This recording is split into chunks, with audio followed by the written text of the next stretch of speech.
Selamat sore. Perkenalkan, nama saya Andra Panjaitan dari Prodi D4 Terpel 2019.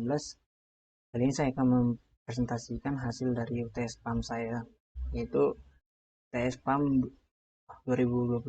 Oke, pertama, seperti kita ketahui, UTS di sini memiliki dua bagian, yaitu bagian 1 dan bagian 2. Ini. Nah, jadi di sini kita sendiri harus melakukan beberapa resource di sini, yaitu ada button untuk saat kliknya seperti apa. Jadi saya saat klik dia berwarna lebih terang, saat udah aktif dia agak lebih gelap saya buat di sini. Jadi waktu diklik dia jadi agak lebih gelap nanti.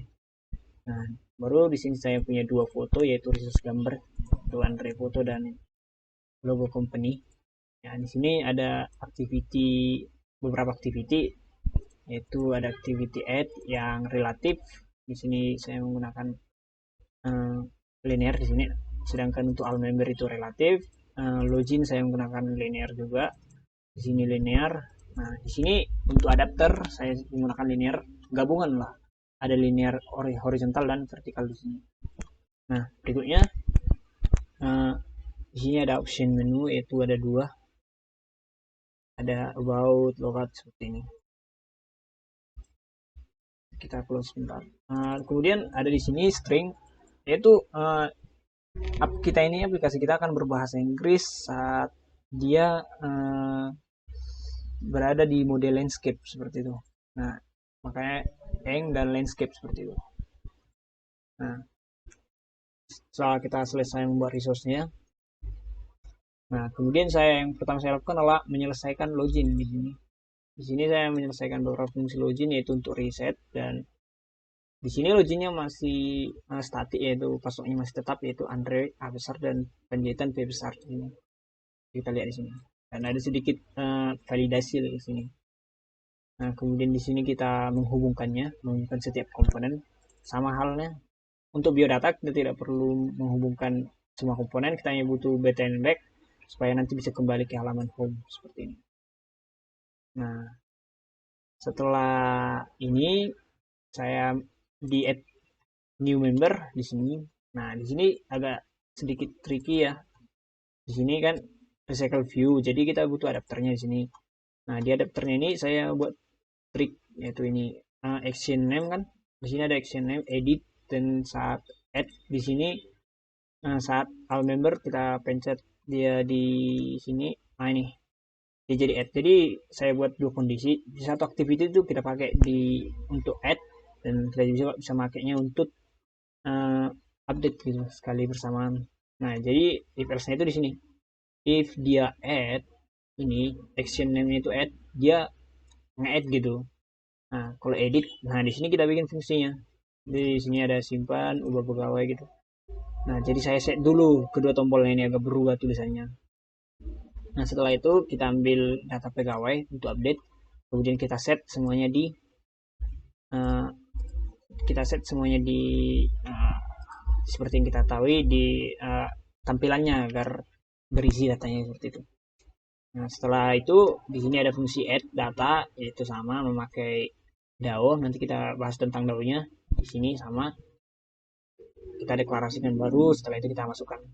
Nah, seperti ini. Nah, app database-nya ini sedikit saya buat trik di sini. Saya buat dia pertama kan kita tidak ingin saat aplikasinya mati datanya hilang seperti itu. Nah, untuk itu saya membuat dia satu di sini static database instant di sini. Nah, kemudian di sini saya buat get instant untuk mengambil ini. Jadi saya cek dulu jika ini kosong ya kan gitu. Jika instannya nol, kan nanti ini bakal berisi gitu kan. Data yang kita buat bakal ada gitu instannya ini. Nah, jadi waktu instannya sama dengan dulu dia buat DB baru gitu. Tapi kalau enggak dia nge-return instannya itu instan yang kita buat gitu. Di sini bisa juga kita buatnya programnya sinkronus sama asinkronus. Di sini bisa kita buat asinkronus up database get instant. Tapi di sini untuk karena belum sampai ke sana saya hanya buat public static seperti itu. Dan kemudian kita butuh di sini modelnya gitu, kayak tabel gitu kalau di DAO-nya, yaitu entity-nya. Saya mengimplementkan variables supaya bisa tadi kita lempar-lempar di antara menggunakan intent gitu di belakang. Nah, seperti ini biasa ada setter getter, ada constructor dan kolom info seperti ini. Berikutnya ada pegawai DAO di sini. Sama halnya, karena di sini saya menggunakan sistem incrementnya secara manual. Jadi pertama saya butuh ini last gitu, yang di order dari ID pegawainya. Jadi saya bisa dapat data terakhir supaya nanti ID terakhir itu saya tambah gitu satu. Mungkin agak berat gitu apanya prosesnya. Nah, seperti ini, seperti kita lihat di sini. Nah, yang tadi saya bilang auto increment itu di sini. Nah, kalau kita lihat di sini kan plus satu gitu. Jadi kalau ada tes count pegawainya 0 atau datanya masih ada gitu, datanya ada, yaitu last ID itu kita tambah satu gitu. Jadi dia kita bikin manual auto incrementnya. Nah, ini juga, ini kan kalau datanya nggak ada, itu kita tambahin dia satu. ID-nya pertama satu gitu. Jadi ID berikutnya itu dua, gitu. Supaya tidak ada tabrakan ID. Nah, saya rasa cukup untuk penjelasannya.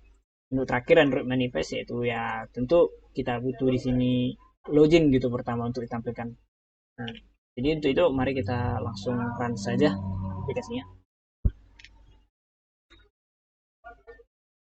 Nah, diinstal. Nah, kebetulan di sini cepat yaitu pengapainnya.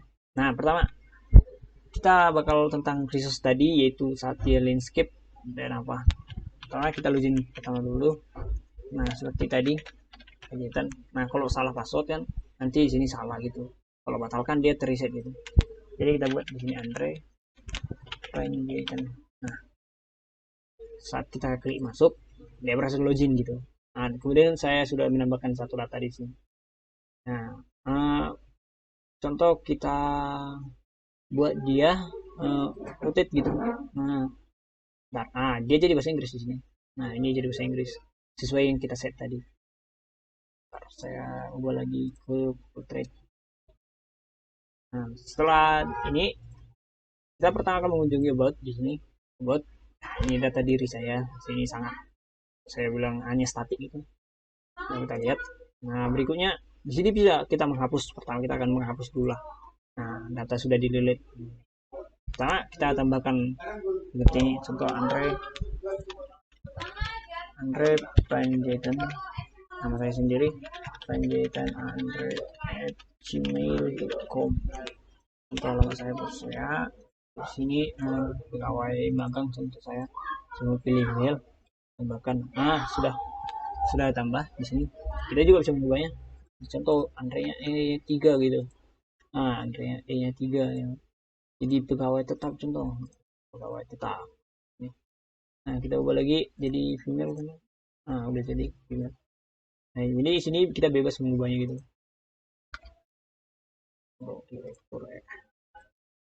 Saya salah. Nah, sudah berhasil dan kemudian terakhir itu ada di sini logout. Sini.